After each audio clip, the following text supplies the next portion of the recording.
NFT Business, c'est le podcast qui parle de Web3, mais surtout de la façon dont cette techno va impacter votre business. Notre podcast vous aide à comprendre les défis et à saisir les opportunités, car oui, ce nouveau monde a besoin d'entrepreneurs comme vous. Nos invités sont des bâtisseurs, ceux qui construisent les entreprises de demain. Je suis Claudia Lema, experte en transformation des médias, et je présente ce podcast avec Benjamin Boutin-Spark, artiste et consultant NFT. Aujourd'hui, nous recevons Sébastien Gouspillou, un bitcoiner très célèbre maintenant dans la galaxie.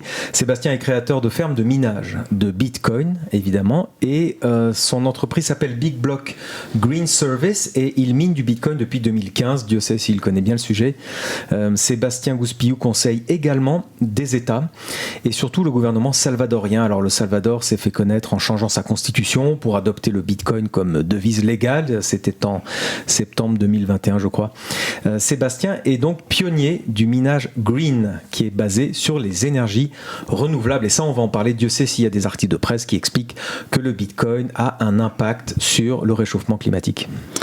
Donc en fait, une fois par mois, on a décidé de faire un hors-série. Un hors-série qui veut dire hors de la série. Pourquoi ? Parce qu'il n'a pas de limite dans le temps. En fait, c'est l'invité qui donne le tempo, c'est l'invité qui dit « Ok, on lance, ok, on arrête, ok, on continue ». Donc Sébastien, merci de nous donner le tempo. Merci d'être là à Bruxelles, à l'occasion de la Bruxelles Blockchain Week.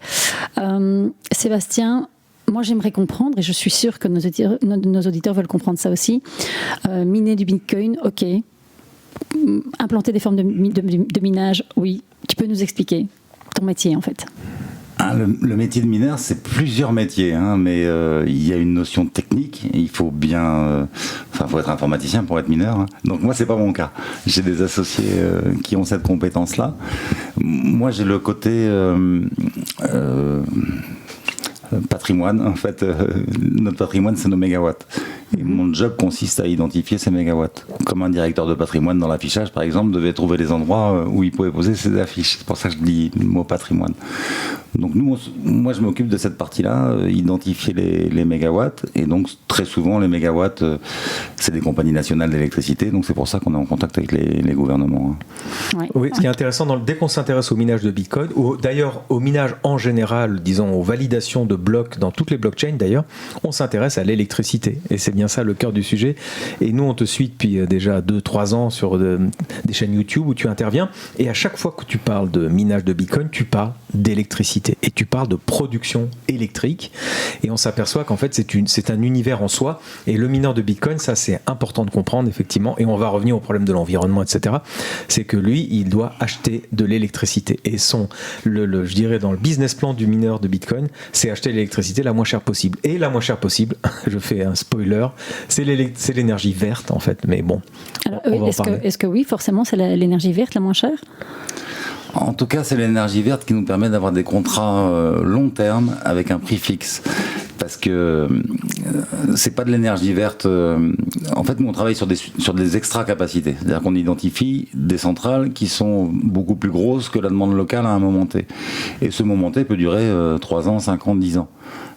Et donc cette électricité évidemment est bon marché parce que c'est du surplus, donc c'est où nous on l'achète à vil prix ou elle n'est pas vendue, c'est ou zéro ou le prix qu'on en donne.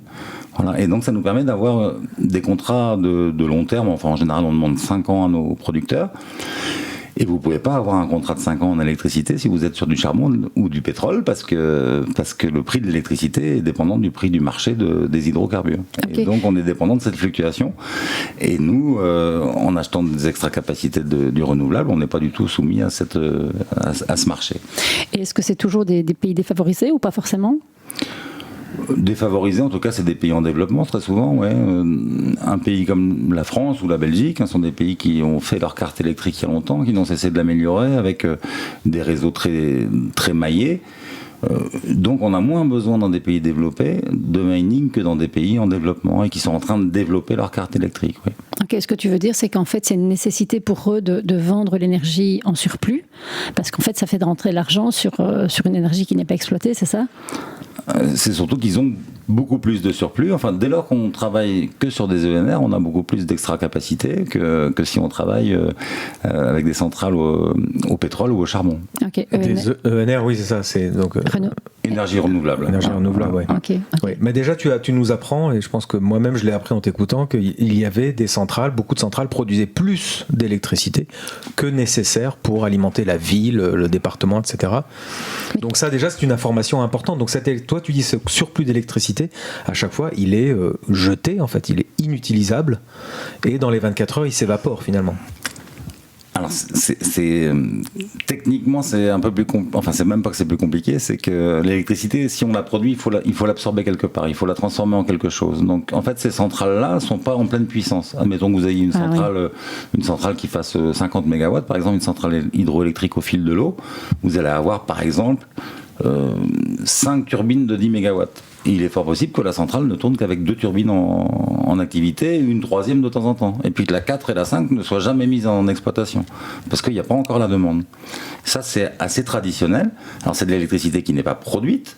On appelle ça pilotable, en fait. Plus vous avez de turbines, plus c'est pilotable. Mais le pilotage, qu'est-ce que ça veut dire ? Ça veut dire que vous avez un outil qui vous permet de produire 100, et que vous décidez qu'il ne travaille qu'à 80, ou à 60, ou à 50, ou à 40. Et on est très satisfait de ça, on dit oh, c'est pilotable. Mais enfin, à chaque fois qu'on pilote à la baisse, on perd de l'argent. Et quand on crée un outil comme une centrale hydroélectrique, c'est un investissement qui est très lourd. Personne n'a envie de ne la faire travailler qu'à 50% de sa production.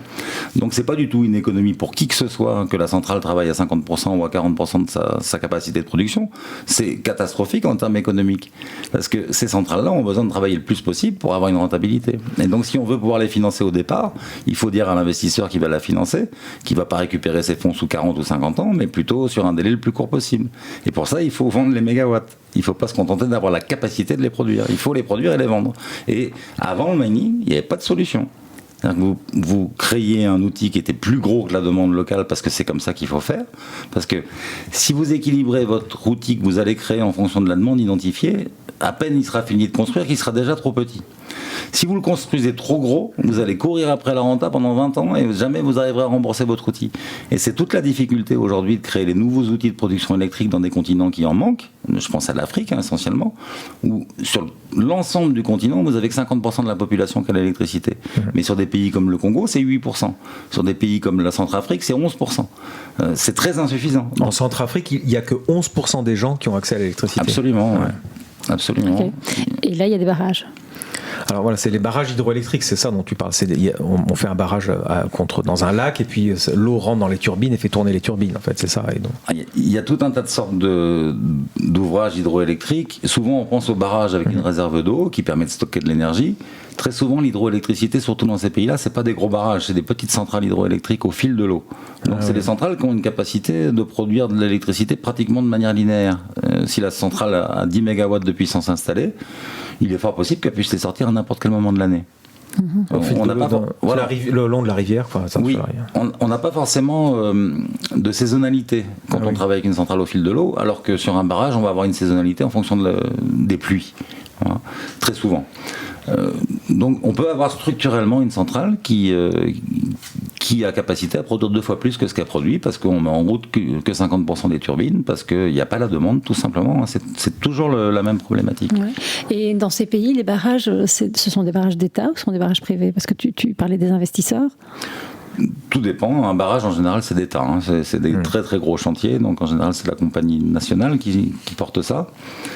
En revanche, les centrales au fil de l'eau peuvent être gérées comme des parcs solaires ou des parcs éoliens par des compagnies privées, et ça dans tous les pays. Alors voilà, donc comme quoi c'est intéressant, on a à peine 3 minutes qu'on parle du Bitcoin, on parle d'électricité directement. Oui. Et alors, faisons un petit flashback sur déjà miner le Bitcoin. Alors, le Bitcoin est la première blockchain créée en 2008 par Satoshi Nakamoto, le mystérieux Satoshi Nakamoto. Donc même toi, je crois Sébastien, tu ne sais pas qui c'est. Ah non. On s'est dit peut-être qu'on va savoir avec Sébastien. Non.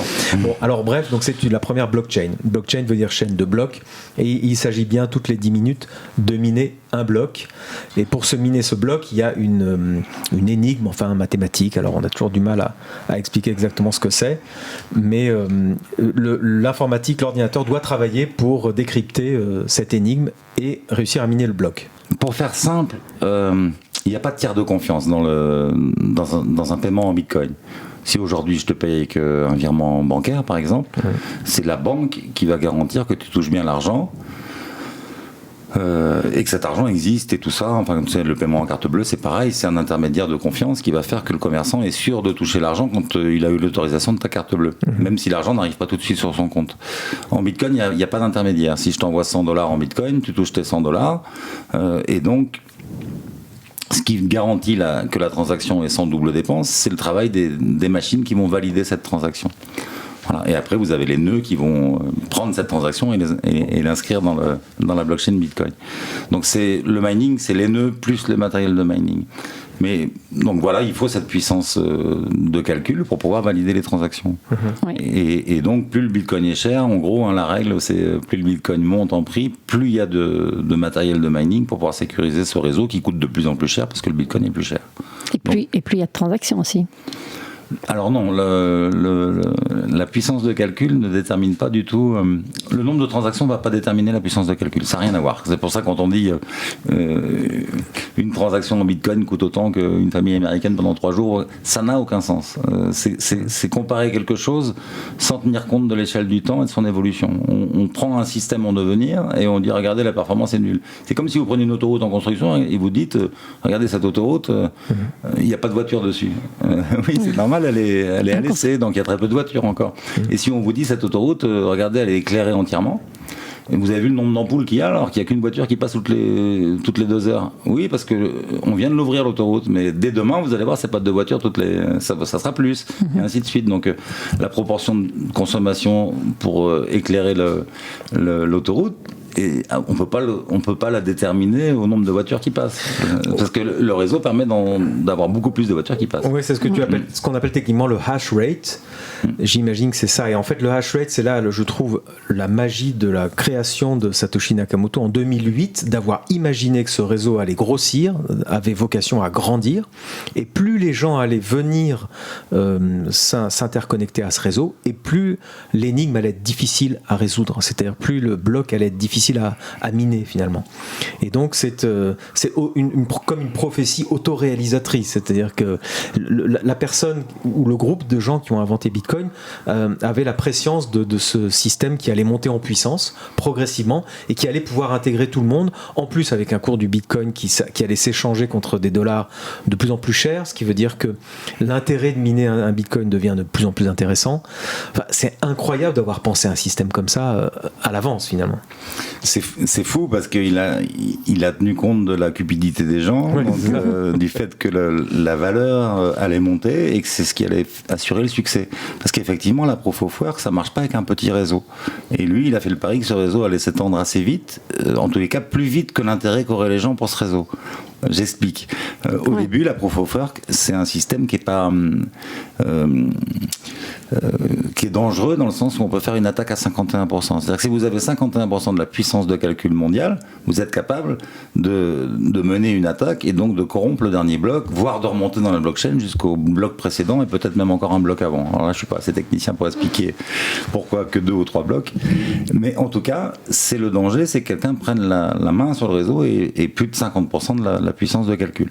Mais qu'est-ce qu'il pourrait faire s'il avait 51%? Parce que c'est pas son intérêt de faire en sorte que ça perde de la valeur.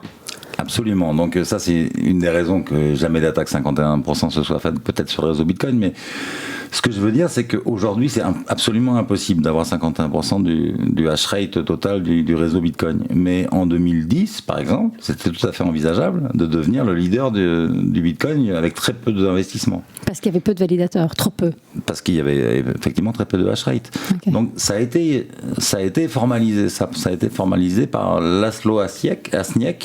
Alors ce gars est très connu parce que c'est lui qui a acheté les 2 pizzas. Ah oui. Voilà. Ah oui. Et il est connu pour ça, alors que c'est beaucoup plus important que ça, son impact dans le protocole Bitcoin. C'est-à-dire qu'il a fait partie des premiers devs, il a fait partie des premiers mineurs.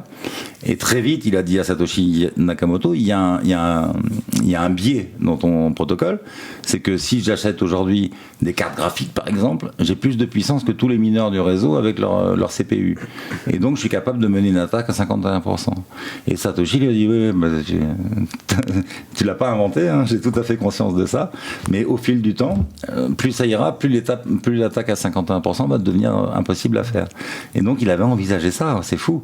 Ouais, c'est un visionnaire. Et donc Laszlo a dit, j'essaye. Et donc il a commencé à acheter du matos pour essayer de monter son attaque à 51% pour démontrer qu'il avait raison et qu'il était capable de casser Bitcoin.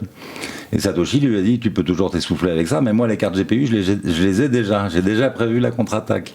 Et donc Laszlo a commencé à acheter du matos pour pouvoir faire son attaque à 51%, puis il s'est lassé, puis il a dit, ça me saoule maintenant toute cette histoire. Il a fini par revendre tout ce qu'il avait miné, c'est-à-dire des dizaines de milliers de bitcoins. Il a déjà acheté 2 pizzas pour, je sais plus, 20 000 bitcoins, je crois. Ouais, c'est ça. Ouais. Et le reste, il l'a vendu à très vil prix. Donc c'est très intéressant aussi parce que ça montre que toute cette théorie du early adopter qui a tout raflé, et que nous c'est trop tard pour arriver dans le truc, parce que moi j'ai commencé à m'intéresser vraiment au Bitcoin en 2015, donc je suis pas du tout un early, je suis arrivé après la bagarre. C'est-à-dire que moi quand je suis arrivé on minait 12 bitcoins et demi par bloc, alors que ceux qui ont commencé avant moi minaient 50 bitcoins par bloc. Donc on aurait pu être très jaloux et puis dire c'est trop tard, les gars ont tout pris, ont tout raflé. Et c'est un peu ce qui se dit aujourd'hui, mais il faut bien comprendre que c'est early, ceux qui sont allés dedans là au début, que ça valait rien du tout, souvent ils ont perdu leur bitcoin parce que ça n'avait aucune valeur, donc ils les ont pas sécurisés, ou alors ils les ont vendus dès que ça a commencé à avoir un tout petit peu de valeur, en se disant c'est dingue, j'ai 250 000 bitcoins, ça vaut $1 chérie, wow, 250 000 $. Donc les gars ils les ont vendus, c'est normal. Personne n'a résisté à un x100 ou un x1000. Bien sûr. Ils ont vendu les gars. Donc les baleines d'aujourd'hui ne sont pas forcément ceux qui ont eu beaucoup de bitcoin. En 2015, il y avait déjà, on parlait de bitcoin, ça faisait la couverture du Time Magazine déjà en 2015. Déjà, tu aurais pu te dire en 2015, c'est déjà trop tard pour moi. Alors que pour nous, déjà, tu es un pionnier. Et pour ceux qui arrivent aujourd'hui, on pense que c'est trop tard, alors qu'en fait, on est encore des pionniers. On est encore des early, bien sûr. Ceux qui arrivent aujourd'hui en 2022 sont encore des early, tout à fait. C'est chouette d'avoir ce discours rassurant parce que moi, je sors d'une formation chez Alira, consultant de blockchain, et on a fait un groupe WhatsApp de filles. Et on est elles sont toutes en panique parce que moi, je cherche pas de boulot, mais elles sont toutes en panique en se disant, mais on est déjà trop tard sur le marché. Ben non, en fait. Tout dépend pour faire quoi, mais en tout cas si c'est pour holder du bitcoin et préparer sa retraite, la preuve en est, aujourd'hui on l'achète 3 fois moins cher qu'il y a 18 mois. Donc on peut toujours dire qu'on est trop tard, mais c'est pas vrai. Si on achète un petit bout tous les mois, c'est ce qu'il faut faire, c'est la DCA. Et je le dis toujours, si vous commencez aujourd'hui, vous regarderez en 2025 ce que vous avez sur votre portefeuille et vous aurez forcément gagné des sous. Pour nous, il n'y a aucun doute là-dessus. Voilà. Sébastien, moi je vais revenir à ton métier, il y a un truc que je comprends pas, c'est les fermes de minage. Donc il y a beaucoup de machines. Est-ce qu'on considère ça comme un validateur ? Comme un nœud ? Non, chaque machine est un validateur. Mais donc tu peux avoir une grosse puissance par rapport à certains, même si tu n'es pas 51%.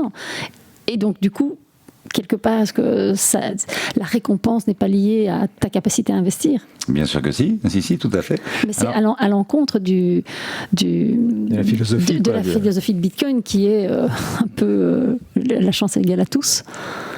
Alors la philosophie de Bitcoin, j'aime bien quand les gens essayent de dire ce que Satoshi avait dans la tête. Il a écrit tellement peu qu'on ne peut pas déterminer une philosophie comme ça. Les gens disent oui, mais on est sorti, c'est spéculatif, les banques ont pris possession du Bitcoin, on est sorti de l'esprit de départ, mais l'esprit de départ, les gens ne le connaissent pas. Mais le cypherpunk, on les connaît quand même, non ? Oui, le cypherpunk n'est pas du tout un communiste qui veut une égalité de traitement pour tout le monde. Hein. C'est pas le sujet, non ? C'est pas le sujet. Il y a une inégalité dans le monde, il y a une inégalité dans la vie, et elle se retrouve aussi là. Moi, effectivement, j'aurais préféré commencer à miner 5 ans plus tôt, surtout que j'en ai eu l'opportunité, parce que mon associé Jean-François m'avait expliqué ce que c'était Bitcoin, et je lui ai dit c'est une grosse dope ton truc, on s'en fout total. On s'en fout de la qualité de la monnaie, parce qu'il me parlait que c'était une monnaie qui était beaucoup mieux et tout. Je lui ai dit mais le pauvre, il s'en fout de la qualité de la monnaie. Lui, ce qu'il veut, c'est de la monnaie dans sa poche, qu'elle soit bonne ou qu'elle soit mauvaise. Et c'était une erreur fondamentale d'analyse de type prétentieux qui pensait connaître les choses sans les regarder. Et souvent, les gens qui s'opposent à Bitcoin aujourd'hui sont dans cette démarche-là de je sais déjà, j'ai pas besoin de savoir. Dans des croyances, oui. Ouais. Et souvent, plus on est sûr de soi, plus on est sûr de sa culture, plus on a du mal à comprendre qu'on s'est trompé et qu'on devrait regarder Bitcoin de plus près. Il y a cette phrase que j'adore, que j'ai lue il y a quelques temps, qui dit le Bitcoin, c'est tout ce qu'on ne comprend pas en informatique, plus tout ce qu'on ne comprend pas en finance, en fait. Ouais. Et c'est vrai que ça remet en cause tellement de... Et moi, tous les gens qui effectivement critiquent ou les journalistes qui font des articles sur le Bitcoin, j'ai envie de leur dire, mais combien de livres sur le Bitcoin avez-vous lu avant d'écrire ça ? La plupart du temps, Non, aucun. Moi, je le sais parce que je me frite pas mal avec eux, très souvent.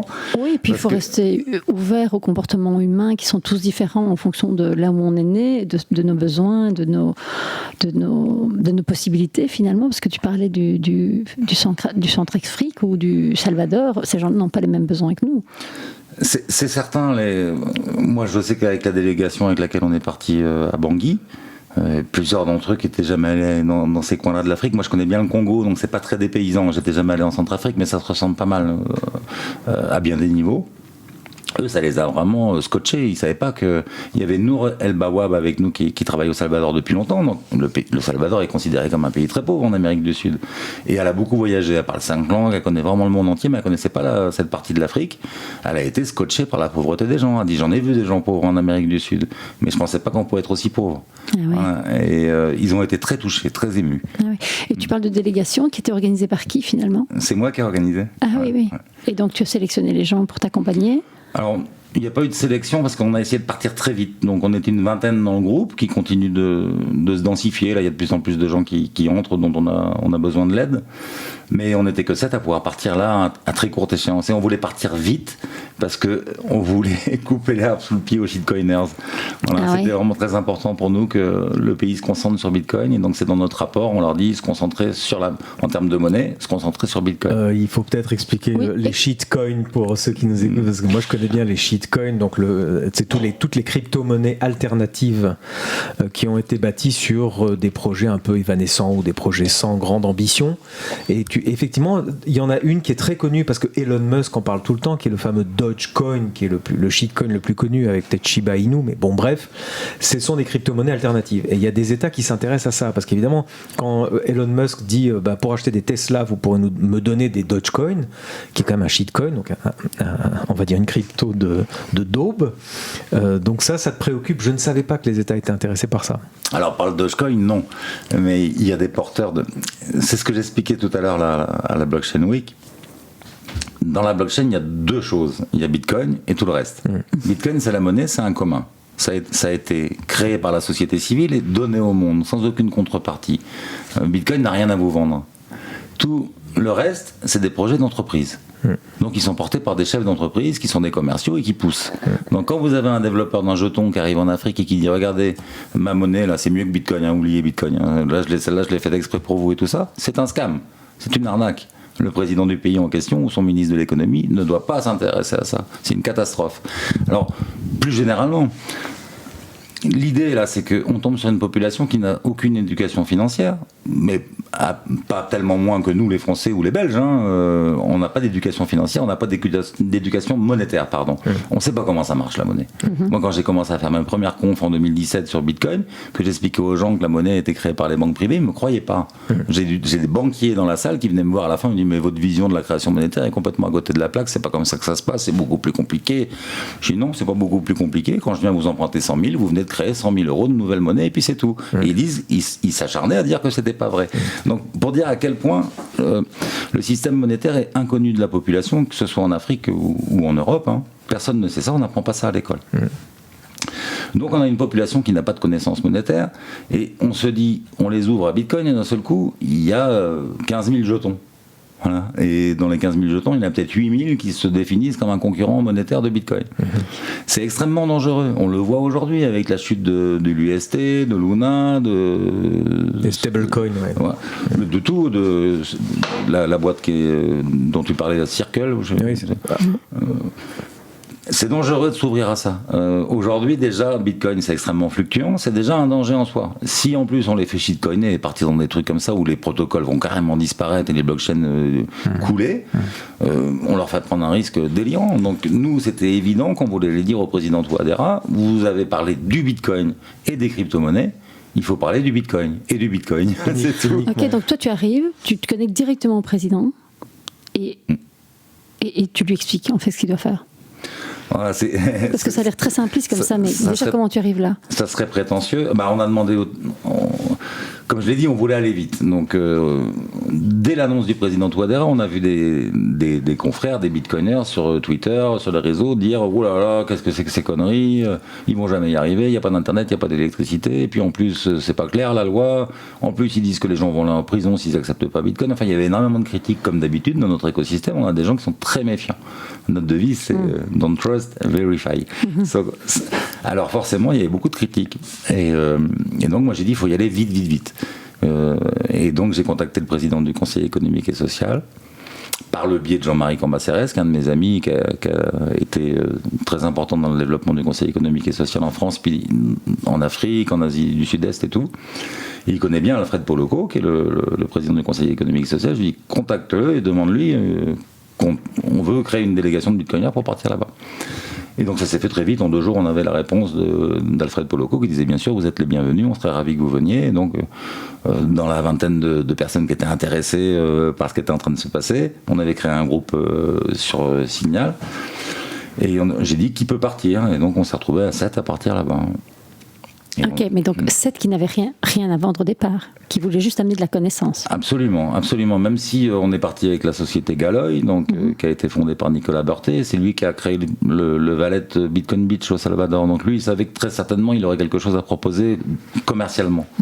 Mais je l'ai vu travailler, Nicolas. C'est pas un vendeur. Quand on a formé, ils appellent ça l'élite, hein. Moi je reprends les termes qu'on nous a donnés, mais quand on a formé l'élite de Bangui et qu'on leur a installé des wallets et qu'on leur a donné des dollars sur les wallets, j'ai vu que Nicolas n'installait pas son wallet Bitcoin Beach, il installait le Satoshi Wallet pour montrer que voilà, il venait pas pour vendre sa sauce. Voilà. Alors c'est important, tu parles du wallet. Alors on va revenir là-dessus parce que nous on parle du wallet à chaque épisode en disant que c'est la pierre angulaire du Web 3, mais le wallet, on parlait de bancarisation au Salvador, le fait d'avoir adopté Bitcoin, ça a permis à 6 millions de personnes, potentiellement, de télécharger un fameux wallet, donc un portefeuille digital crypto, sur leur téléphone et de recevoir 30 € ou 30 $ d'équivalent Bitcoin. Et qui est un wallet d'État. Qui est un wallet d'État. Et du jour au lendemain, 6 millions de Salvadoriens ont donc eu un compte bancaire, alors digital, on s'entend, mais très peu de Salvadoriens, je crois qu'il y avait que 40% de la population qui avait un compte en banque classique avant.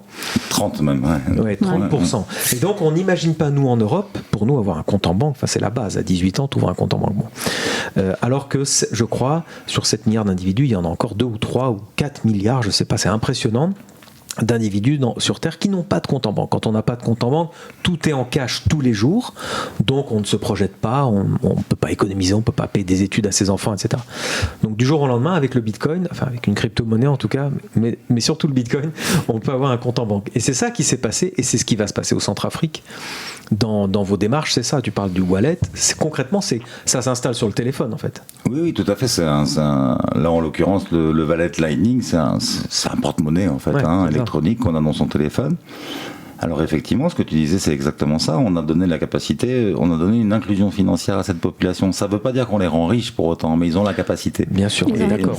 C'est comme s'ils arrivent à ouvrir un compte en banque, ça les rend pas riches, mais ils ont un compte en banque. Et si un jour ils ont un business, ils peuvent accepter de l'argent de l'international, par exemple. Chose qu'on peut absolument pas faire quand on travaille avec du liquide, en plus avec une monnaie locale qui souvent n'est pas acceptée ailleurs et tout ça. Bref, on connaît la problématique. L'inclusion financière, c'est un combat qui dure depuis 50 ans. On en entend parler du microcrédit et tout ça depuis des années et des années.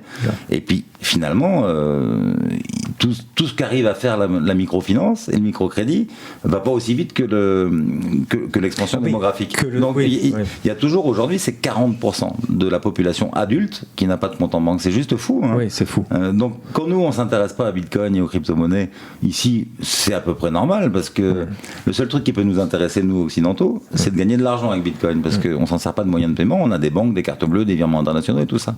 Mais dans les pays où il n'y a pas de bancarisation, c'est un espoir dingue, énorme. Surtout dans des pays où il y a une grosse diaspora qui envoie de l'argent dans le pays. Via Western Union. Et qui se fait bouffer au mieux 5%, au pire 20%. C'est ce que Claudia dit souvent, oui. Western Union perd beaucoup d'argent avec... Ils prennent 14%, c'est ça de commission ? Tout dépend des montants envoyés. Plus le montant est petit, plus la commission est importante. C'est-à-dire que moins vous êtes riche, plus vous payez de commission. C'est un pur scandale ce qui se passe dans ces boîtes-là. Il n'y a pas que Western Union, hein. MoneyGram, beaucoup plus présent en Afrique. J'ai vu des prix affichés à Goma, au Congo, Mais ils sont complètement délirants. Ils proposent d'envoyer $5. Là, du coup, c'est 18% de commission. Ah, quoi. oui. Mais c'est la fin de ce modèle, de toute façon. C'est la fin de ce modèle. Maintenant qu'ils ont le wallet, c'est la fin du modèle. Mais je reviens sur... Donc, vous arrivez à 7, vous distillez de la connaissance. Et ça en est où, ce projet, en fait ? C'est déjà applicable. Enfin, ils ont déjà le wallet, les gens ? Non, on n'en est pas là. Ça va prendre un petit peu de temps. Donc, nous, on a demandé audience donc, au président du Conseil économique et social, c'est lui qui nous a reçus. Et on est arrivé le matin, et on devait rencontrer le président. On avait une chance de rencontrer le président de la République le vendredi. Et donc on est arrivé le mercredi matin.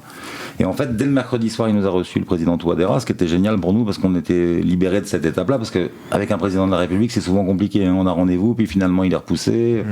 Donc là, en ayant notre rendez-vous dès le mercredi, c'était cool. Après, on a pu travailler de manière très sereine. Et donc oui, on lui a dit ce qu'on pensait, lui nous a dit ce qu'il pensait, il a dit on a déjà nos idées, mais on va vous laisser faire, nous amener vos préconisations et voir si elles collent avec les nôtres, et on vous écoutera parce que vous avez l'expérience, l'expertise, et personne ne l'a dans le pays. Voilà. Donc on est resté 3 jours, on a fait beaucoup de formations, on a fait une conférence à la CEMAC. Donc, c'est quoi la CEMAC ? La CEMAC, c'est comme l'Union européenne chez nous, quoi. C'est j'ai plus les initiales. Hein, mais oui, le regroupement des États. Oui. Ouais. Voilà. Ouais. Et donc, la COBAC, qui est la Banque centrale africaine, qui est contre le président Touadéra et sa décision, c'est la Banque centrale de la CEMAC. Et donc, on a été reçus dans les locaux de la CEMAC pour faire cette conférence pro-Bitcoin. Ouais. Et donc, on a fait cette conf en expliquant à la population que leur président ne s'était pas trompé, qu'il avait eu un trait de génie et que il avait la capacité de le faire parce que c'était un mathématicien, un cryptographe qui comprenait Bitcoin. Ah oui. Oui, il est prof toujours en faculté. Hein, il enseigne toujours à Bangui. Il a 2 jours de congé par semaine et il y a une journée ou une demi-journée. Il enseigne toujours à l'université sur son temps libre. Donc c'est un type qui comprend ce qu'est Bitcoin. Et il comprend techniquement ce qu'est Bitcoin. Et économiquement, en termes de monnaie, je crois qu'il a très vite compris les possibilités que permettait Bitcoin. Il faut bien comprendre que c'est un pays qui est complètement acculé et le président se rend compte qu'il n'a pas les mains libres, il ne fait pas ce qu'il veut dans son pays. Ouais. Voilà. Et donc nous, il nous a donné l'image qui était vraiment saisissante. Il a dit, imaginez-vous, nous les Centrafricains, on est dans un cube, et il n'y a pas d'air, il n'y a pas d'entrée d'air, et on commence à étouffer complètement. Et il me dit, là, je vois un petit trou dans le mur, et donc j'y colle mon visage, et je respire, et j'essaie d'agrandir le trou. Oh, c'est voilà. Parlant. Ouais. C'est parlant. Mais il a vu le trou parce qu'il est mathématicien. Ouais. Et les autres qui sont dans la même situation que lui, parce que c'est pas le seul pays qui est à l'agonie, voient pas forcément ce petit trou dans le mur. Lui a la possibilité de le voir parce qu'il est mathématicien, il sait que c'est pas une blague, Bitcoin, et il tente le coup. Il mesure la complexité de la technologie qu'il y a derrière. Et les enjeux, du coup. Alors les enjeux, comme ce qu'il a l'air de dire par là, c'est qu'ils ont rien à perdre en fait. Ils ont conscience que la COBAC va leur taper dessus, que les banques centrales vont leur taper dessus et dire oh c'est pas bien ce que vous faites, mais il s'en fout. Lui, il sait que de toute façon, son pays est exsangue. C'est comme le Salvador. Donc là, le Salvador a été consultant. Oui, c'est ça. Il y avait que le dollar, d'ailleurs, au Salvador. Il n'y a même pas de monnaie nationale, ce qui est quand même... Pas plus à Bangui. Hein. C'est le franc CFA. Ils n'ont pas de monnaie nationale. Et comment ils s'en sortent dans une situation comme aujourd'hui en plein bear market, le Salvador? Ils sont impactés. Bon, très très peu, parce que ça doit représenter 0,5% des réserves nationales, donc ils sont très peu exposés au Bitcoin. Il n'y a vraiment pas de quoi en faire des articles pour dire oh là, le Salvador est ruiné, bear market. Évidemment, ils ne sont pas fous, ils savaient très bien que le Bitcoin pouvait descendre à 20 000. Oui. Ah oui, non, mais Bukele, il est très intelligent, beaucoup plus que les gens qui écrivent sur lui, et beaucoup plus que la plupart de nos politiciens. Non, c'est un mec extrêmement brillant, c'est une famille extrêmement brillante. Son père a été considéré comme l'intellectuel le plus intelligent du Salvador, et certainement de l'Amérique du Sud, et ces gens-là sont extrêmement intelligents, toute la famille Bukele. Nous, on a rencontré son frère, son jeune frère, il a deux frères jumeaux qui sont plus jeunes que lui. Le gars, il a la lumière à tous les étages, hein. Je vous assure que c'est pas Bruno Le Maire quand on discute avec lui, quand même. Mais explique peut-être comment ils peuvent ne pas être impactés par le bear market. Mais parce qu'ils n'ont pas assez de réserves en Bitcoin pour être impactés. Ils font de la DCA, ils ont un portefeuille Bitcoin et c'est de la réserve. Ils font de la DCA. Bien sûr. Lui, il a essayé d'acheter le DIP et il dit ouais, j'ai acheté le DIP à 30 000, 35 000, 40 000, alors qu'aujourd'hui il est à 20 000. Donc il s'est trompé effectivement, il n'a pas acheté le DIP. Mais il en achète tous les mois. Rappelons que DCA c'est ça. DCA c'est Dollar Cost Average. C'est un acronyme pour dire qu'on achète un petit peu tous les mois, comme ça lisse le prix d'entrée. La question qui se pose, oui, ça lisse le risque effectivement. La question qu'on nous pose, c'est quand tu mets tes prix en dollars, effectivement au Salvador, tu peux acheter un café en Bitcoin. Voilà. Et donc on te dit le Bitcoin par rapport au dollar, c'est ce que j'explique à tout le monde. Oui, par rapport au dollar, il était à 60 000, maintenant 20 000, mais le café reste à, je sais pas, 0,001 Bitcoin. Et là, le prix du café ne change pas. C'est simplement le prix du change qui change. Mais en fait, si on est payé, si on a son salaire en Bitcoin et qu'après on paye son café et ses courses en Bitcoin, alors c'est complètement neutre. C'est-à-dire peu importe le cours du Bitcoin. Oui, mais toute la référence reste dans la monnaie fiat. On est tous comme ça. On compte en dollars ou en euros. Aujourd'hui. Oui, mais c'est comme quand on est passé du franc à l'euro. Pendant quelques années, on a continué à penser en francs. Oui, mais c'était proportionnel. Il y avait une règle de calcul. On savait que c'était toujours pareil. Oui, un euro, c'était et là, ça bouge tout le temps. 6 et quelques francs. Oui, le stablecoin est une passerelle entre les deux mondes. Ouais. Pour nous, il y a deux mondes monétaires, un monde finissant et un monde qui s'ouvre. Et les stablecoins sont une passerelle entre ces deux mondes, tout simplement. On y a beaucoup réfléchi quand on était en RCA. On s'est dit, mais parce que notre idée dès le départ, c'était de mettre un stablecoin dans le wallet que développait Galoy pour le gouvernement.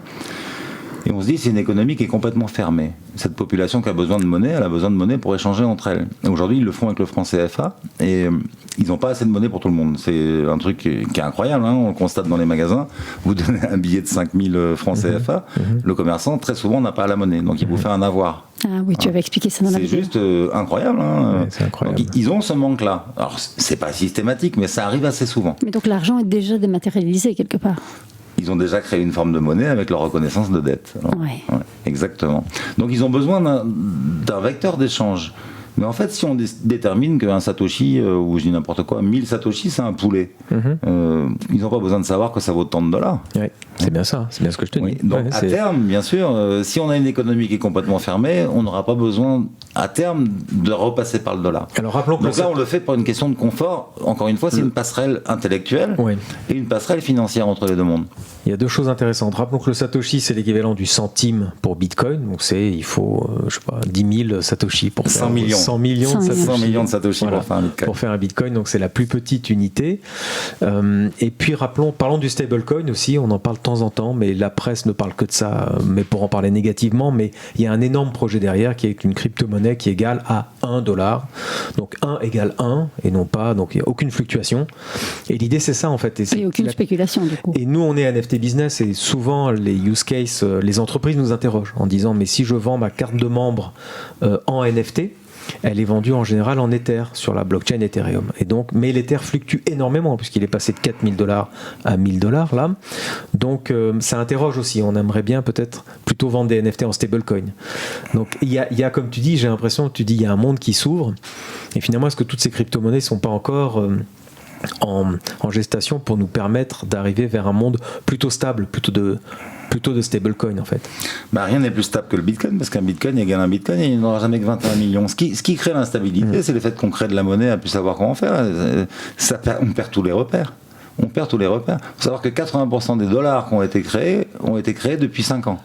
80% de la masse monétaire en dollars. C'est juste dingue. C'est une monnaie qui existe depuis des siècles et on vient d'en imprimer une énorme partie là en quelques années. Donc c'est ça qui est instable. Bitcoin va proposer. Alors le coût des NFT vendus en stablecoin, non, moi je le déconseille. Le stablecoin, ça doit vraiment être un truc qui vous sert très ponctuellement. Vous ne devez pas garder les stablecoins. Je vois que les gens aujourd'hui gardent des stablecoins pour les placer à 10% et tout ça. C'est contre-intuitif ce que tu nous dis, c'est intéressant. Mais il faut surtout pas garder les stablecoins, il n'y a aucune solidité. Il n'y a pas un stablecoin aujourd'hui qui vous offre la moindre garantie. D'accord. On l'a vu avec l'UST.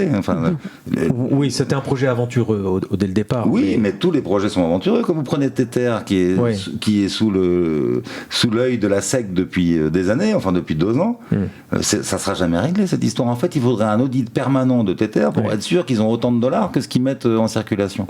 C'est très difficile. Donc vous prenez le risque que cette boîte-là, Tether, se casse la gueule et que votre USDT ne vaille plus rien. Ce qui s'est passé avec l'UST. Alors l'UST, c'est un autre mécanisme, c'est qu'il n'y avait pas les réserves en plus. Mais disons que si Tether ment et imprime 2 fois plus de dollars que ce qu'elle a d'USDT que ce qu'elle a en vrai dollars fiat dans ses comptes, ça peut tout à fait s'écrouler. Donc il faut une confiance importante, et moi cette confiance-là, je la donne à Tether pour faire un aller-retour, pour payer des machines en Chine. Mais c'est tout. Je ne garderai jamais de stablecoin pour l'instant. Le jour où on a accès au ban numérique, là on peut garder du stablecoin, mais en attendant, il ne faut pas le faire, non. C'est une erreur. Moi, je voudrais revenir sur le wallet en Centrafrique ou au Salvador. Est-ce qu'il y a la culture sécurité? Donc, est-ce que vous les éduquez à la sécurité? Est-ce qu'il y a toujours cet accès sécurisé aussi compliqué quelque part? Parce que finalement, garder ces 12 mots, c'est quand même un peu chiant. Mais comment ils sécurisent leur argent, leur wallet? Alors, pour l'instant, on n'envisage pas des cold wallets pour garder des fortunes. Hein. Là, on parle de quelques dollars sur des wallets Lightning. Oui. Donc, c'est pas très sécurisé. Après, ils peuvent tout à fait rentrer leur clé privée, 24 mots, et conserver les 24 mots. Eux, ils savent faire ça parce qu'ils ont l'habitude de planquer leurs billets. Donc, planquer 24 mots, ça aura du sens. Ah, oui. Quand tu dis Lightning, c'est Lightning Network. Hein, Lightning Network, c'est le... Alors oui, c'est vrai que vous n'avez pas des spécialistes auditeurs forcément. Le Bitcoin a très vite été décrié, et d'ailleurs il y a plein d'autres crypto-monnaies qui sont créées là-dessus, à cause de ces soi-disant manquements. C'est-à-dire qu'il faut 10 minutes pour une transaction pour la faire valider à 100%. Et en plus, on est limité à une dizaine de transactions par seconde sur le réseau Bitcoin, ce qui est tout à fait insuffisant pour envisager un réseau mondial. Et on le sait depuis la création de Bitcoin, il va être possible de faire un deuxième réseau en surcouche, on appelle ça le Layer 2, qui va permettre de faire les transactions sur ce réseau en surcouche et de n'enregistrer que la signature de cette transaction, le résultat de cette transaction dans le bloc. Donc on peut mettre beaucoup plus de transactions dans un bloc, et surtout les transactions du coup sont instantanées. Et elles sont validées toutes les 10 minutes dans le bloc de la blockchain. Donc elles sont faites, ces transactions, hors blockchain. Et après, sont validées dans la blockchain. Donc ça permet d'avoir un effet accélérateur, ça va beaucoup plus vite, et en plus on peut faire beaucoup plus c'est ce qu'on appelle la mise à l'échelle. Aujourd'hui, avec le Lightning Network, Bitcoin a ringardisé tous ses concurrents qui disaient on va aller plus vite et moins cher que Bitcoin. Oui, c'est ce qui fait que très sérieusement, très techniquement, Bitcoin peut être utilisé comme monnaie quotidienne pour des millions, des centaines de millions d'individus aujourd'hui. Absolument. Aujourd'hui, la seule chose qui pose problème, effectivement, et qui peut être, selon les conditions, on peut y pallier, c'est la stabilité, effectivement. Ouais. C'est la fluctuation du prix du Bitcoin. Et soit on détermine qu'on a une économie fermée, on s'en fout du prix du Bitcoin, un Bitcoin vaut un poulet, terminé. Voilà. Ou alors, on travaille, comme je vous l'ai dit, avec une passerelle qui est le stablecoin et qui va durer le temps que Bitcoin supplante complètement les monnaies fiat. Comment ça va le supplanter? Par la prise de valeur du Bitcoin. En gros, Bitcoin va... J'en suis convaincu, et on est très nombreux à en être convaincus, va devenir l'étalon monétaire qui manque aujourd'hui à la planète. Mais c'est pas un truc de geek ou de visionnaire de Bitcoin ou d'obsédé du Bitcoin, le fait qu'il y ait besoin d'un étalon monétaire. Beaucoup d'économistes le disent. Moi, en 2015, j'étais invité à une réunion très intéressante à Paris, à l'Académie, qui était animée par Jean-Claude Trichet, donc l'ancien patron de la BCE, Michel Pebro, l'ancien patron de la BNP, et Delarosière, je ne me souviens plus de son prénom. Et donc Delarosière, c'est un ancien patron du FMI, c'est le gars qui était avant Strauss-Kahn. Et donc ces trois gars-là avaient fait cette réunion pour alerter l'ONU sur la nécessité de créer un nouvel étalon monétaire, et qu'on devait enregistrer cette demande dans le cadre de la... comment ils disaient ça, des objectifs de développement durable de l'ONU. Et donc ils font toute cette conférence tous les trois pour expliquer que la finance n'allait pas bien parce qu'il n'y avait plus d'étalon monétaire, qu'en fait c'était un bordel sans nom dans les échanges de monnaie, que ça créait des crises à répétition, que depuis 1973 qu'il n'y avait plus d'étalon monétaire, il y avait une crise tous les ans, voire 2, voire 3 crises financières dans le monde. Tu parles de l'étalon or, en fait, il s'agirait de remplacer l'or en fait. Un étalon, oui. Ils disent que depuis 1973 il n'y a plus d'étalon, et que c'est depuis 1973 qu'on a une accumulation de crises financières dingue. C'était l'or avant 1973. Avant c'était l'or, voilà. Et après ça a été le dollar qui était changeable en or, et après Nixon a décidé d'arrêter la convertibilité entre l'or et le dollar. Donc depuis 1973 on n'a plus d'étalon monétaire, et depuis c'est un Far West. C'est un Far West, voilà. C'est ça. Et c'est des fluctuations permanentes. Voilà, c'est ce qu'expliquaient ces trois gars-là, qui sont quand même, on peut pas dire que c'est des geeks chevelus et des bitcoiners boutonneux. Et j'étais très surpris de découvrir ce discours qui était très clair. Pour eux, on n'arriverait jamais à avoir une finance stable et une finance saine tant qu'on n'aurait pas d'étalon monétaire. Donc moi, évidemment, mais l'étalon monétaire existe, il est là, c'est Bitcoin, mais eux ne le savaient pas à l'époque. Hein. Ils ne savaient pas du tout. Donc j'avais juste posé une question à la fin, parce qu'il y avait droit qu'à 3 questions dans la salle, et moi j'arrivais à en glisser une, et je leur dis, mais en quoi cet étalon monétaire que vous appelez de vos voeux va être utile pour le développement durable, parce que vous voulez l'inscrire dans le cadre du développement durable, des objectifs de développement durable de l'ONU. Ils m'ont dit, tant qu'on n'aura pas une finance stable, on n'aura pas une finance durable, on n'aura pas de développement durable. Et pourquoi ? Parce qu'en fait, quand vous avez une crise économique, vous imprimez de l'argent pour essayer d'en minimiser les effets. C'est ce qui s'est passé avec la crise Covid, par exemple. Et puis après, derrière, il faut de la rigueur. Parce qu'il faut que le pauvre rembourse les dépenses excessives de l'État qui a été faite avec la planche à billets. Et donc, ils expliquaient que il n'y aurait pas de stabilité et que du coup, comme on court après la croissance, après ces périodes de crise, pour essayer de rembourser la dette, la croissance, c'est pas du tout... on s'en fout de quelle nature de la croissance. Aujourd'hui, on parle de croissance verte. Mais quand on est dans une situation où il faut rembourser les intérêts de la dette, on veut de la croissance. Moi, j'entends Bruno Le Maire, là, il dit on va trouver la croissance, on va aller chercher la croissance avec les dents. Il dit pas la croissance verte, c'est la croissance. Et tous les hommes politiques vont chercher la croissance. Et pourquoi on a une croissance qui n'est absolument pas digne ni éthique depuis toujours ? C'est parce qu'on court après le remboursement de la dette. Voilà. Donc, on a une monnaie qui n'est pas saine, qui nous fait faire des conneries et qui nous oblige à avoir une croissance décrétée. Voilà. Quand les États et l'Union européenne vous disent il faut 3% de croissance par an, mais en quel honneur ? On a 3% de croissance démographique en Europe ? Il me semble pas. Oui, ce sont des règles anciennes qui se perpétuent. C'est des règles qui permettent de rembourser la dette. Il faut bien comprendre ça. On pousse la croissance. Moi, je suis pas du tout pour la décroissance. Hein. Je trouve que la croissance, c'est hyper bien. Hein. C'est ce qui fait que les sociétés vont mieux. Mais la croissance, on ne doit pas la décréter. La croissance, ça doit se créer d'elle-même, justement à cause d'une croissance démographique ou à cause d'un élément particulier. On trouve une richesse dans le pays qui crée une croissance. Mais on ne décrète pas en début d'année qu'on va faire 3% de croissance. Sinon, on est sûr d'aller dans le mur de l'écologie. On est sûr d'aller dans la catastrophe de pollution. Et ça, cette conversation de ces 3 hommes, c'était en 2015. Et aujourd'hui, qu'est-ce qui les empêche C'est drôle parce que Trichet s'est exprimé après coup sur le Bitcoin 1 an après, je crois. Et en le condamnant, en disant qu'il croyait très fort à la blockchain, mais pas au Bitcoin. Voilà. Parce que finalement, ça serait une solution. Mais bien sûr que c'est une solution. Parce qu'en plus, Trichet disait très bien que il proposait cet étalon monétaire nouveau, mais qu'il fallait pour ça un consensus global de tous les États et qu'on n'y arriverait jamais. Donc en gros, il disait on a la solution, mais c'est une solution qui n'existe pas, qu'on n'arrivera jamais à mettre en œuvre. Et donc on a envie de lui dire mais que vous, les politiques, vous n'arriviez pas à vous mettre d'accord entre vous pour déterminer une chose sur laquelle tous les États soient d'accord, ça on le sait très bien, hein, ils ne se mettront pas d'accord sur la monnaie, il n'y a jamais d'universalité de la décision dans le monde. C'est pour ça qu'il y a des guerres. Donc ils vont pas le réussir pour l'étalon monétaire. Trichet avait raison pour ça, on ne va pas y arriver. Mais la société civile l'a proposé l'étalon. Donc si les gars perdent leurs œillères, ils le verront que l'étalon est sous leurs yeux. Mais ils ne l'ont pas inventé. Un type comme Trichet, lui, sa grande fierté, c'est que de dire qu'un sur un billet de 200 €, il y avait sa signature. Voilà. Et que là, sur le Bitcoin, il n'y a pas sa signature. Donc c'est de la merde parce que c'est pas lui qui y a pensé. Et tous ces banquiers centraux, avec leur melon, ne peuvent pas penser que Satoshi était plus intelligent qu'eux et leur a proposé quelque chose qui allait exactement dans leurs objectifs, qui répond complètement à leurs inquiétudes, parce que ces gars-là sont réellement inquiets. Pedro moins que les autres. Hein. Pedro, lui, au bout du bout, sa conclusion, c'est qu'il faut assouplir les règles bancaires. C'est ça qui nique tout. C'est bon banquier. Hein. Vous m'avez mis trop de contraintes. Si vous nous laissiez faire plus, ça serait mieux. Mais les deux autres, Delarosière et Trichet, étaient vraiment sincèrement inquiets. Mais donc il y a des phénomènes géopolitiques intéressants, puisque tu es en train de nous dire, et ça se confirme par tous les articles qu'on a lus, que les pays en voie de développement adoptent massivement le Bitcoin, la crypto-monnaie en général. Donc je sais qu'il y a le Nigeria, mais bon, le Centrafrique, le Congo, maintenant le Salvador, beaucoup de pays en développement, c'est-à-dire qui subissent des crises politiques et monétaires à répétition, utilisent cette crypto-monnaie. Donc ils sont très en avance par rapport à nous. Ce matin à la Bruxelles Blockchain Week, tu disais sur scène qu'il y a une sorte de transfert de valeur qui va des riches aux pauvres. C'est-à-dire que nous, pays riches, on spécule sur le Bitcoin pour se faire plus d'argent, mais que finalement, eux, l'utilisent vraiment là-bas.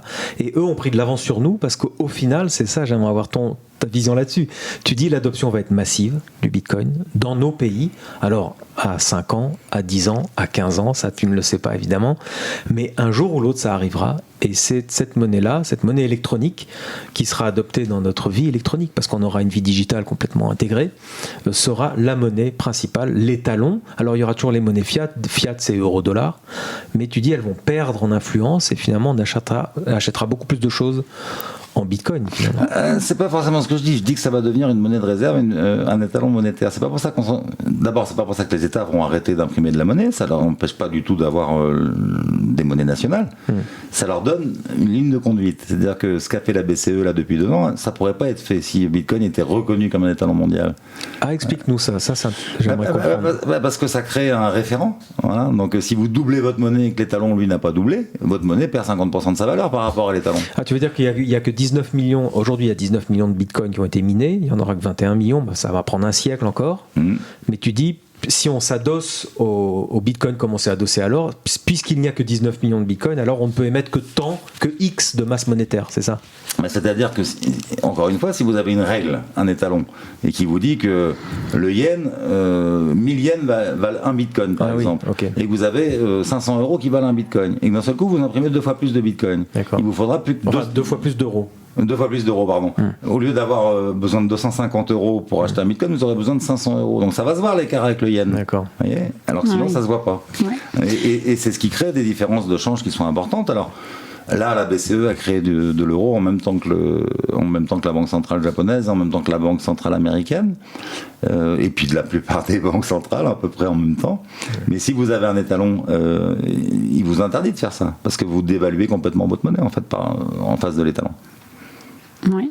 Après, quand on part du comportement du consommateur, donc que ce soit dans les pays défavorisés qui adoptent le Bitcoin ou que ce soit ici dans des pays bancarisés, mais avec des jeunes qui aujourd'hui, les Z et les alphas, je dirais entre 0 et 20 ans, aujourd'hui, à 20 ans, la plupart des enfants ont des wallets, enfin des ados ont des wallets.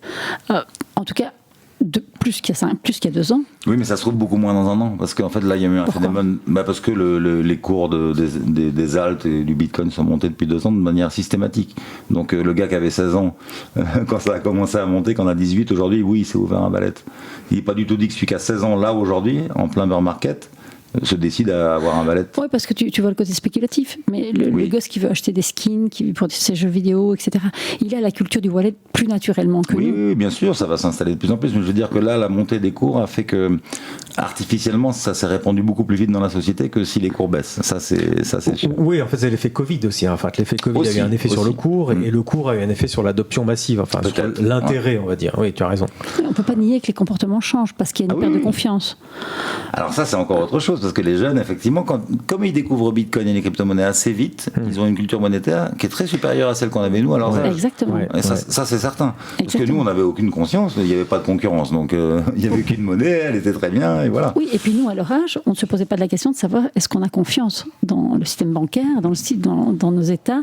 On ne se posait pas la question, on avait confiance en nos parents et on suivait la lignée. Aujourd'hui, ces jeunes, ils ont une prise de conscience parce qu'ils ont été marqués par le Covid, ils ont été marqués par les unes de presse, et ça les a poussés à réfléchir et à faire des choix, beaucoup plus tôt que nous. Oui, et puis l'histoire géopolitique récente aussi, pour ceux qui suivent un peu enfin que ce soit des jeunes, des millennials ou des jeunes adultes, les fuites devant la monnaie sont quand même légion en ce moment, quoi, hein. Vous avez le Liban qui a perdu sa monnaie, en très peu de temps la Turquie a eu une chute énorme de la livre, l'Argentine, le Brésil, le Venezuela, le Zimbabwe, c'est des économies qui se cassent complètement la gueule à cause d'une chute monétaire, à cause de trop d'impression monétaire. Oui. Donc c'est quand même des exemples qui nous sautent aux yeux aujourd'hui, et on se dit mince, les monnaies fiat qu'on nous dit si solides, et puis Bitcoin qu'on dit que c'est une blague, on voit bien que les monnaies nationales, garanties par des banques centrales très sérieuses, peuvent complètement se casser la gueule et ruiner tous les citoyens.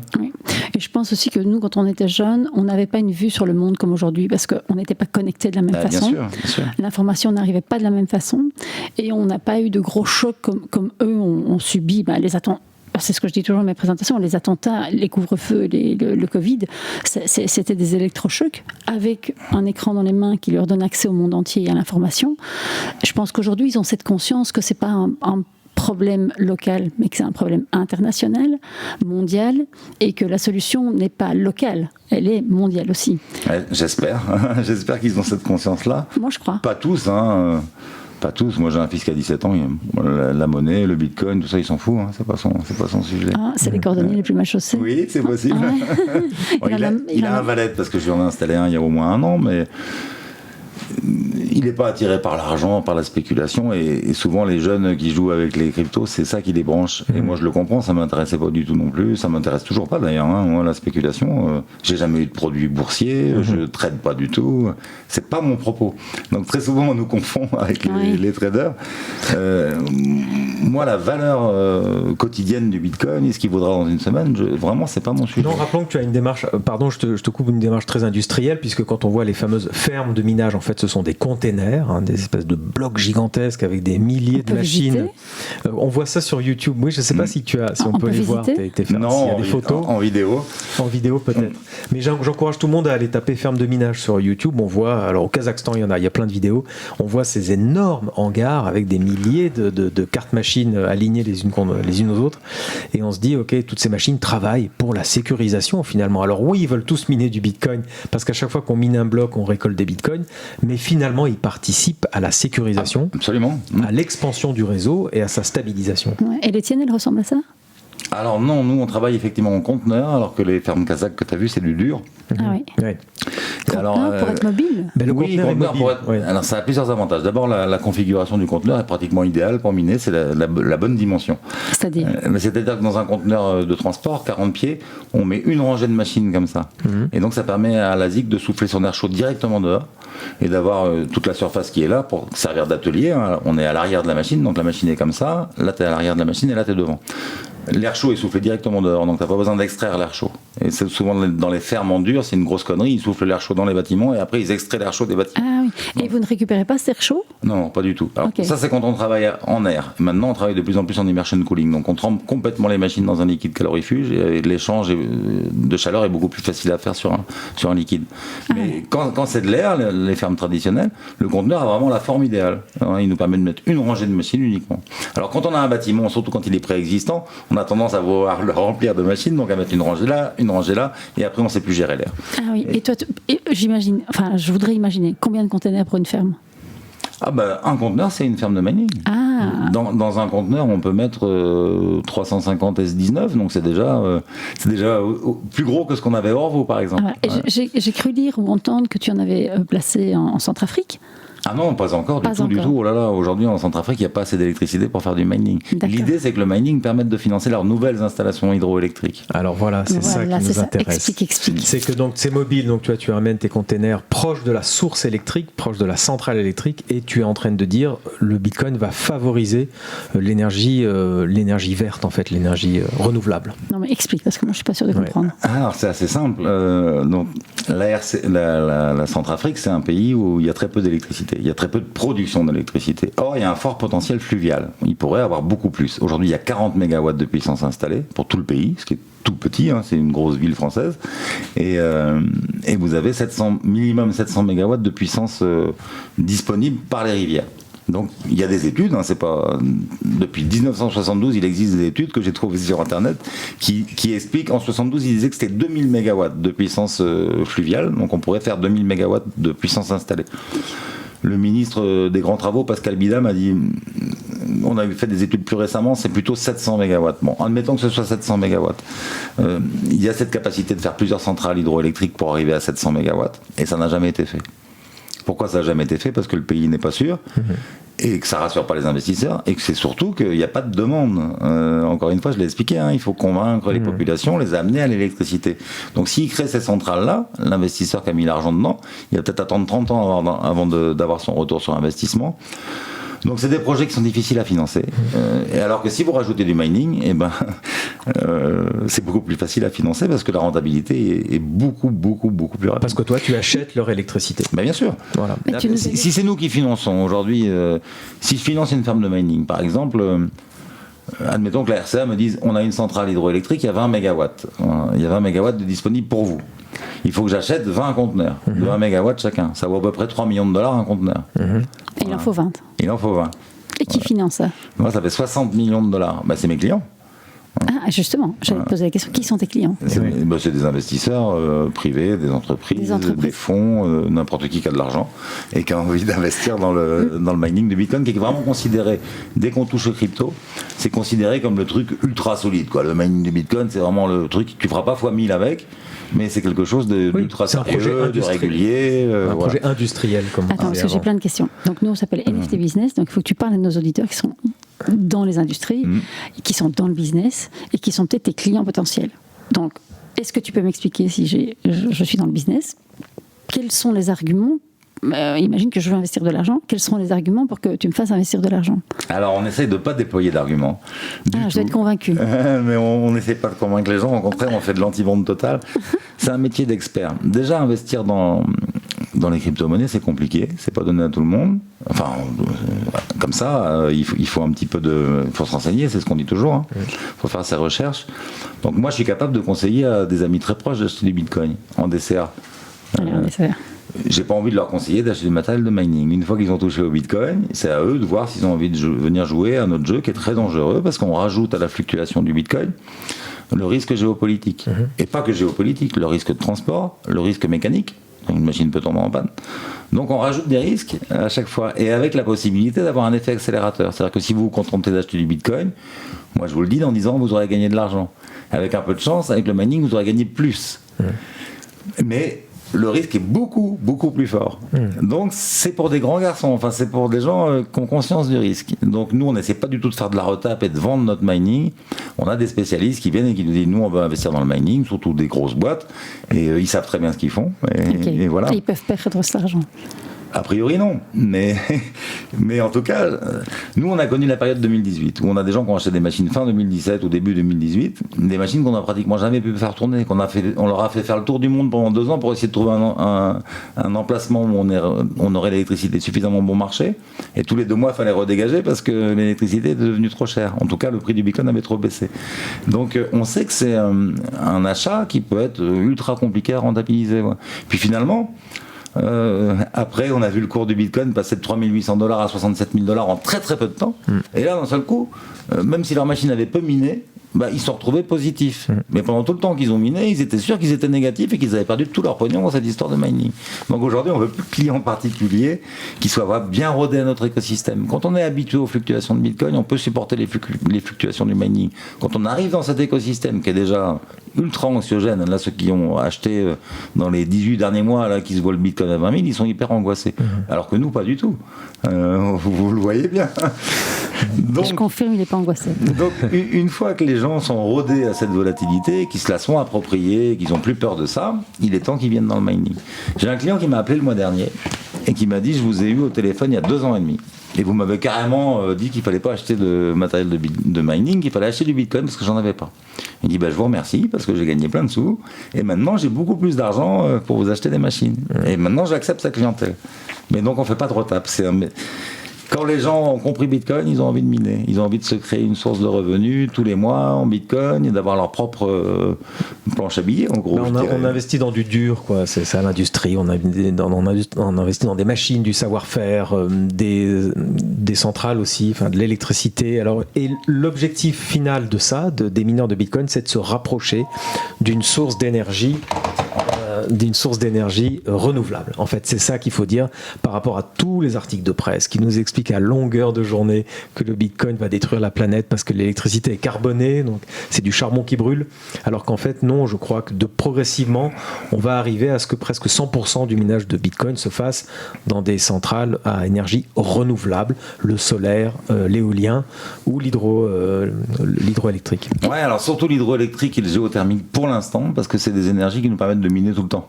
Et souvent il y a des surplus qu'on appelle structurels, c'est-à-dire que c'est des surplus qu'on a toute la journée, toute l'année et depuis des années. Donc ça fait des années qu'ils n'arrivent pas à les vendre. Sur le solaire et l'éolien, c'est de l'intermittent, donc c'est beaucoup plus enfin, c'est pas ce qu'on recherche en priorité.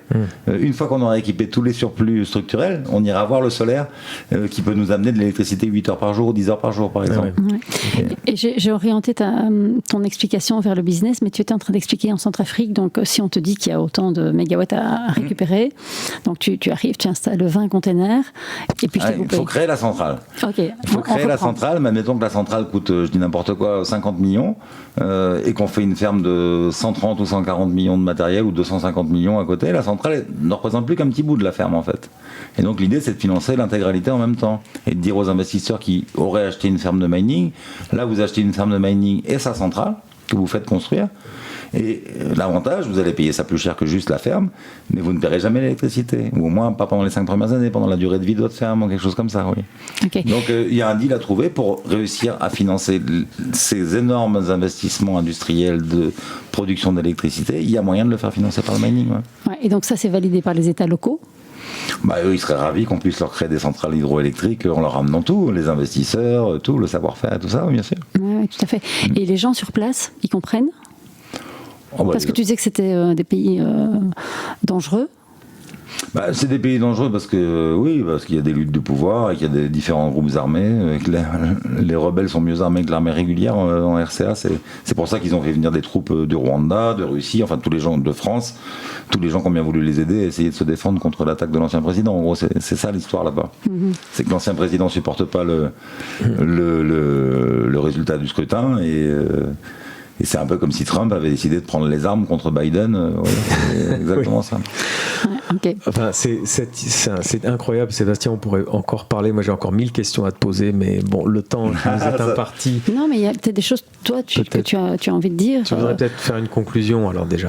Nous, on essaye toujours, comme je vous l'ai dit pour la Centrafrique, on essaye toujours de faire prendre le moins de risques possible aux gens et de leur dire faites super gaffe aux shitcoins. C'est vraiment ça qui est important. On peut jouer avec des altcoins pour améliorer son bag, mais nous les bitcoiners, on estime toujours que si on joue un peu avec les alts, c'est pour faire gonfler son bag de bitcoin pour en avoir plus. Les altcoins, c'est tout ce qui n'est pas bitcoin. Voilà. Attends, parce que toi, mais monétaire, attention. Dans les NFT, il y a des jetons, des tokens, qui n'ont pas de vocation monétaire, qui n'ont pas cette ambition-là. Ah, oui. Donc, moi, quand je parle de shitcoin, en général, je parle de jetons qui ont la prétention d'être des monnaies.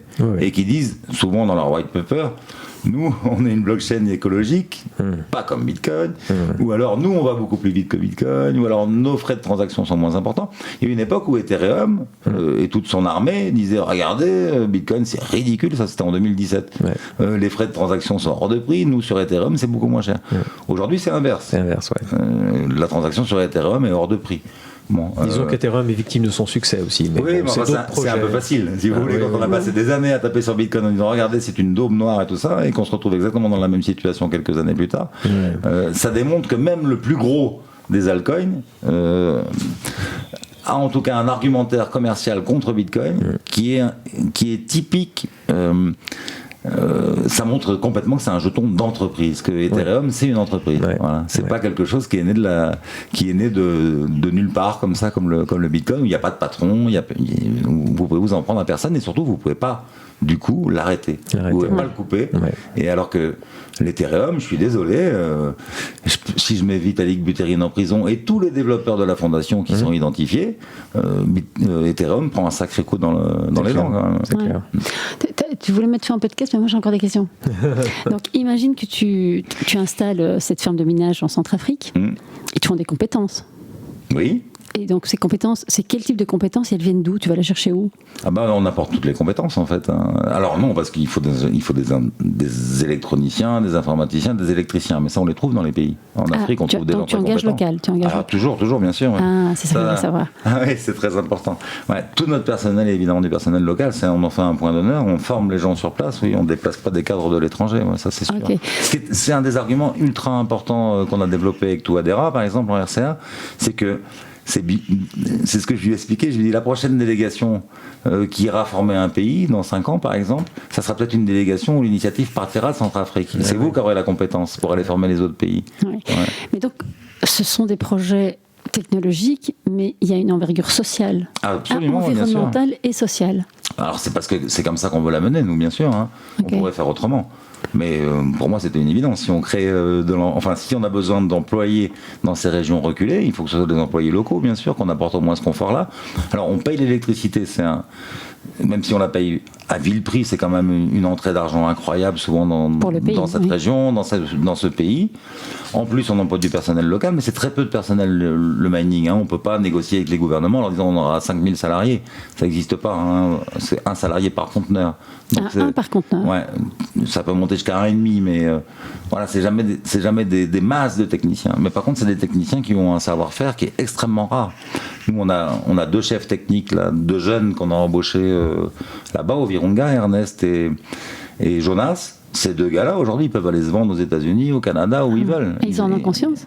Ouais, ils en ont conscience. Ah, génial. Donc tu les fais monter en compétences, tu ouvres les chakras et les frontières. Mais en tout cas, le métier qu'ils savent faire, très peu de gens savent le faire dans le monde. Et aujourd'hui, effectivement, il y a des gros mineurs au Canada, aux États-Unis, qui recherchent ce genre de profil. Ouais.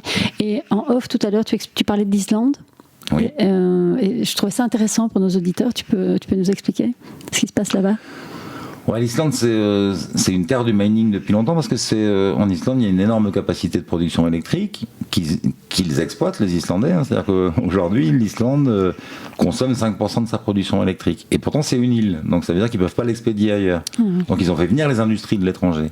Et aujourd'hui, l'industrie étrangère, donc surtout l'aluminium, les fonderies d'aluminium, pompe 90% de l'électricité produite en Islande. Et malgré ça, ils ont encore plus de capacité. Donc là, ils arrivent en butée, ils ne savent plus faire venir d'industriels, donc ils font venir des mineurs.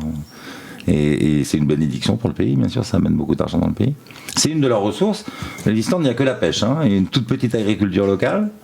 Donc c'est une petite industrie locale et la pêche.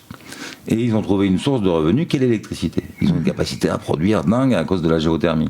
Et il n'y a pas la vente de l'électricité parce qu'ils ne savent pas la transporter jusqu'en Europe, donc ils sont obligés de faire venir les clients. Et quand vous avez besoin de faire venir un client, le client mineur, mais c'est une opportunité folle parce qu'il a besoin de très peu de place pour développer énormément d'absorption électrique. Il n'a pas besoin d'une super internet, il n'a pas besoin d'une deuxième boucle électrique, contrairement à un data center par exemple, parce qu'ils avaient travaillé cette piste des data centers. Mais pour un data center, l'Islande par exemple, c'est instable, pas géopolitiquement, c'est instable géographiquement, comme on dit, la géologie. C'est-à-dire qu'il y a des tremblements de terre, il y a des volcans qui rentrent en éruption, donc c'est trop dangereux pour un data center. Donc ça va pour un mineur. Et l'industrie minière est juste un cadeau à l'Islande important, comme ça a été un cadeau pour Hydro-Québec, la compagnie nationale d'électricité du Québec. Le mining a sorti cette compagnie-là du rouge. Elle était très mal à une époque. Ah oui. Oui, en 2015-2016, les comptes de Hydro-Québec étaient vraiment dans le rouge. Parce que des décisions politiques ont fait que les citoyens québécois ont eu le droit d'autoproduire et d'autoconsommer leur électricité. Et ça a complètement faussé la demande. Et Hydro-Québec s'est retrouvé dans le rouge, avec une capacité de production qui était beaucoup plus importante que la demande.